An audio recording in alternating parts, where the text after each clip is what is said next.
नमस्कार मित्रों, आज हम वैदिक गणित में योजित विधि से भाग हल करना सीखेंगे। तो कुछ उदाहरणों के माध्यम से आप लोगों को समझा रहा हूँ।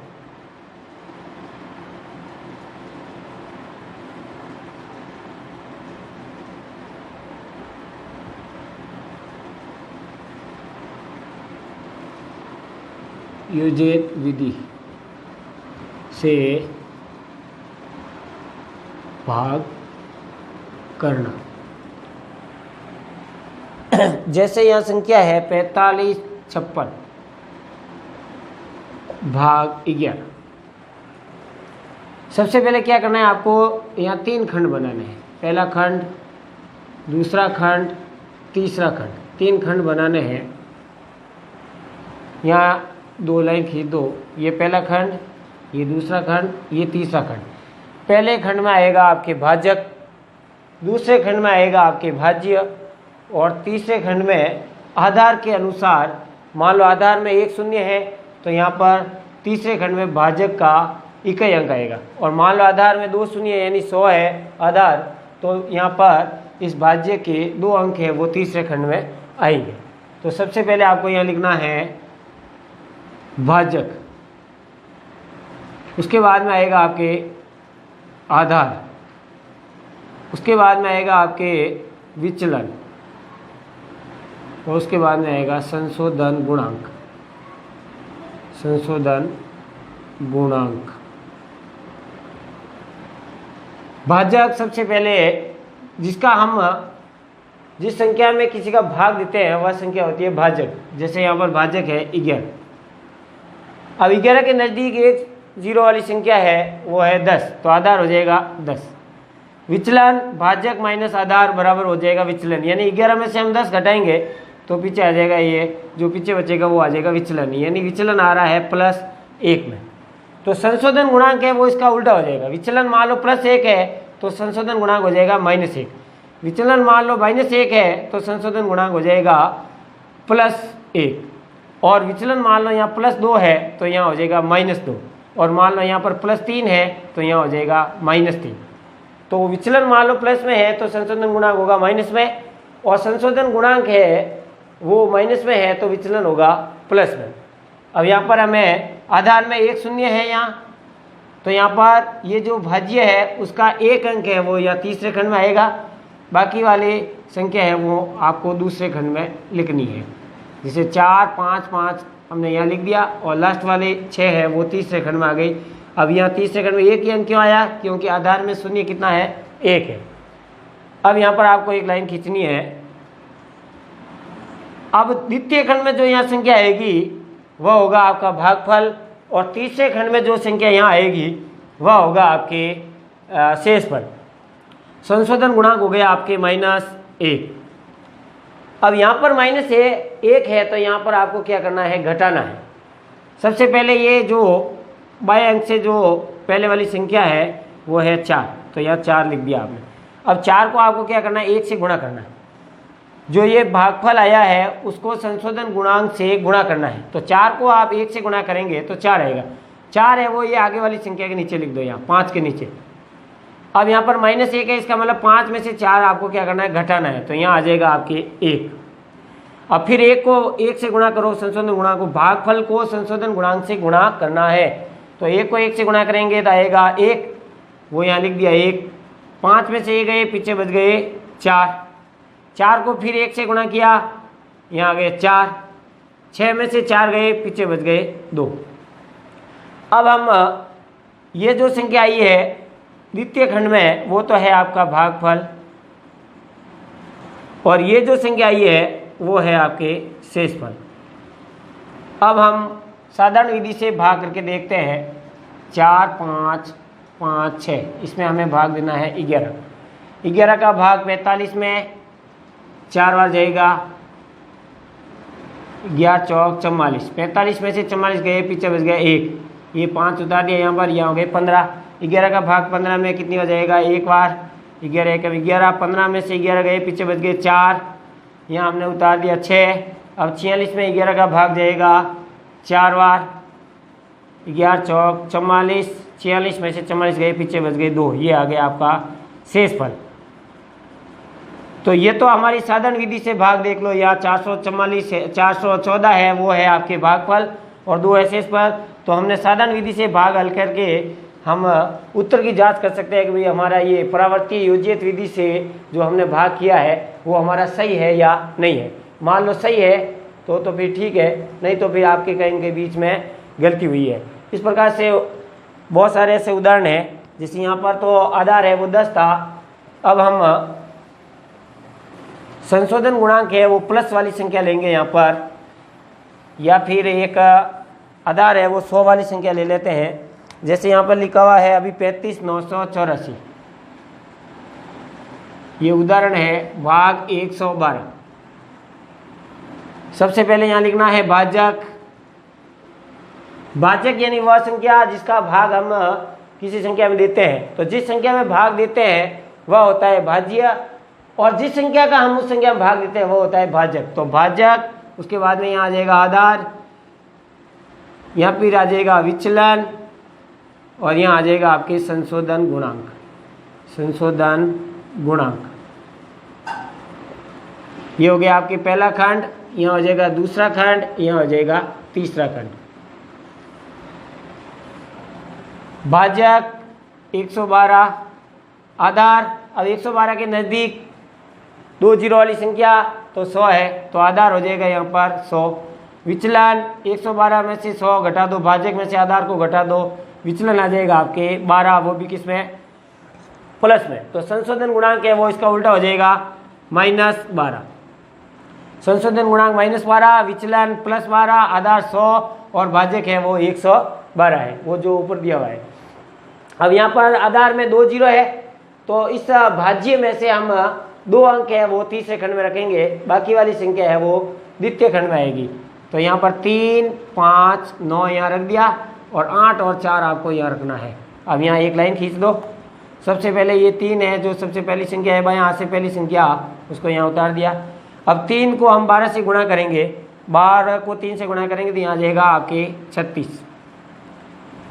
अब यहाँ पर माइनस है, इसका मतलब यहाँ पर भी क्या करना है, आपको घटाना है। तो 5 में से 3 गए, पीछे बच गए 2।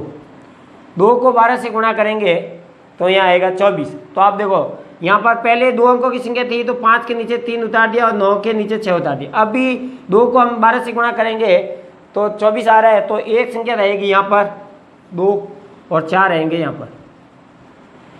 अब 9 में से 6 और 2 को जोड़ के घटाना है। 6 और 2 8 होते हैं, 9 में से 8 गए, पीछे बच गया 1। अब 1 को फिर 12 से गुणा करना है, 1 को 12 से गुणा करेंगे तो यहाँ आ जाएगा आपकी 12। तो एक तो संख्या आएगी यहाँ और एक संख्या आएगी यहाँ।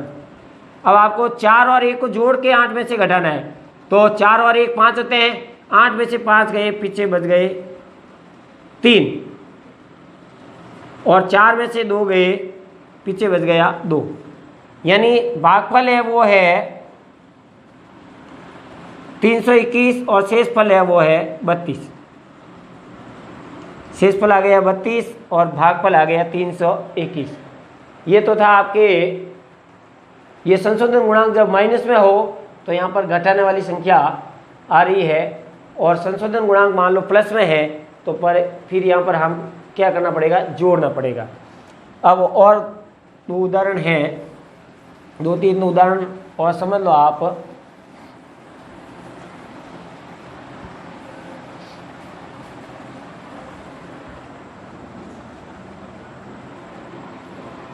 तीस 103 भाग 9। यहाँ पर आपको क्या करना है, वही है, सबसे पहले भाजक, उसके बाद में आएगा यहाँ आधार,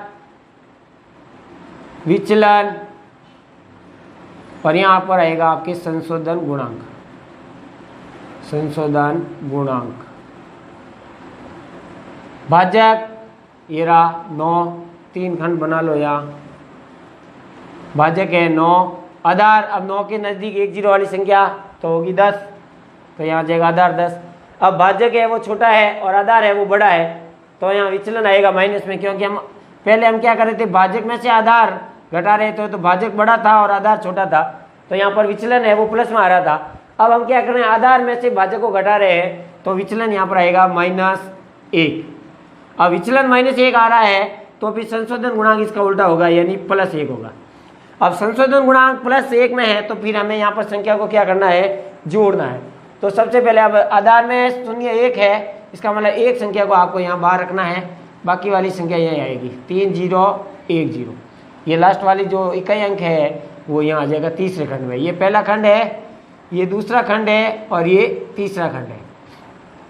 अब सबसे पहले ये 3 को यहाँ उतार दिया। अब 3 को 1 से गुणा किया तो यहाँ आ गया 3। 3 में 0 जोड़ेंगे तो यहाँ हो जाएगा 3। 3 को 1 से गुणा किया 3, 3 और 1 4। 4 को 1 से गुणा किया 4, 4 और 0 जोड़ेंगे तो यहाँ हो जाएगा 4। 4 को फिर 1 से गुणा किया तो 4, 4 में 3 जोड़ेंगे तो यहाँ हो जाएगा 7। तो 3 3 4 4 यानी 3344। ये तो है आपके भागफल और 7 है वो क्या है, शेषफल। यानी हम इस संख्या 30,109 में 103 में भाग देंगे 9 का, तो भागफल है वो आएगा 3344 और शेषफल आएगा 7। ये है आपके संशोधन गुणांक प्लस में हो तो फिर यहाँ पर हमें संख्या को क्या करना है, जोड़ना है। और संशोधन गुणांक मान लो यहाँ माइनस में है तो फिर हमें इस संख्या को, इन दोनों संख्याओं को क्या करना है, ऊपर वाली संख्या में से नीचे वाली संख्या को घटाना है। अब आपको लेना है 2 0 वाली संख्या, मान लो आधार हो और तीसरे खंड में आपको 2 अंक लिखने हो, तो वो कैसे करना है। जैसे यहाँ दिया हुआ है 11 0 22 भाग 89, 11 0 22 भाग 89। सबसे पहले वही भाजक, आधार, विचलन, संशोधन गुणांक,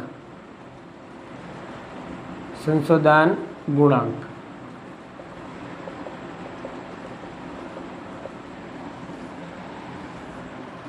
भाजक है आपके 89, आधार 89 के नजदीक 2 0 वाली संख्या है 100।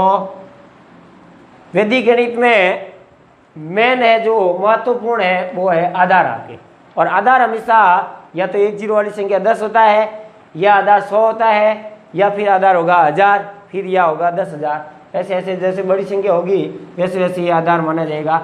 अब देख लो यहाँ पर भी ये जो विचलन है वो माइनस में आ रहा है, क्योंकि आधार बड़ा है और भाजक है वो छोटा है। तो अब हमें आधार में से भाजक को घटाना है तो यहाँ आएगा 11, और वो भी किस में आएगा, माइनस में। तो विचलन है वो -11 है, तो संशोधन गुणांक है वो होगा +11। अब यहाँ पर +11 संशोधन गुणांक आ रहा है, तो इसका मतलब यहाँ पर हमें क्या करना है, जोड़ना है। अब यहाँ पर आधार में 2 शून्य है तो यहाँ पर 2 संख्या है वो बाहर आ जाएगी, बाकी वाली संख्या 1 1 0 है वो यहाँ आ जाएगा द्वितीय खंड में। सबसे पहले ये 1 आपको यहाँ लिखना है। 1 को 11 से गुणा करेंगे तो 11 आएगा, तो 1 तो ये 1 के नीचे आ जाएगा, और दूसरा 11 का जो इकाई अंक 1 है वो यहाँ आ जाएगा। अब यहाँ पर प्लस है, इसका मतलब 1 और 1 को जोड़ना है, तो 1 और 1 यहाँ हो जाएगा 2। 2 को 11 से गुणा करोगे तो यहाँ आएगा 22, तो 22 में 2 यहाँ आएगा और 2 यहाँ आएगा। अब इनको जोड़ दो, 0 1 और 2 को जोड़ेंगे तो यहाँ हो जाएगा 3। 3 को हम 11 से गुणा करेंगे तो यहाँ आएगा 11 33, तो 3 यहाँ आ जाएगा और 3 यहाँ आ जाएगा। अब इनको जोड़ दो, 3 और 3 2 5, 3 2 5 और 2 7, यानी ये 123 तो आ गया आपके भागफल, और 75 है वो आ गया आपके शेषफल। यानी तीसरे खंड में जो संख्या आ रही है वो तो होगा शेषफल, और दूसरे खंड में जो संख्या आ रही है वह होगा भागफल। इस प्रकार से हमने आज परावर्ती योजित विधि से वैदिक गणित में भाग को कैसे हल किया जाता है, हमने ये 3-4 उदाहरण आपके सामने प्रस्तुत किए हैं, आपको समझाया है। यदि आपको अच्छा समझ में आया है तो आप इस वीडियो को शेयर एवं सब्सक्राइबर जरूर करें। नमस्कार।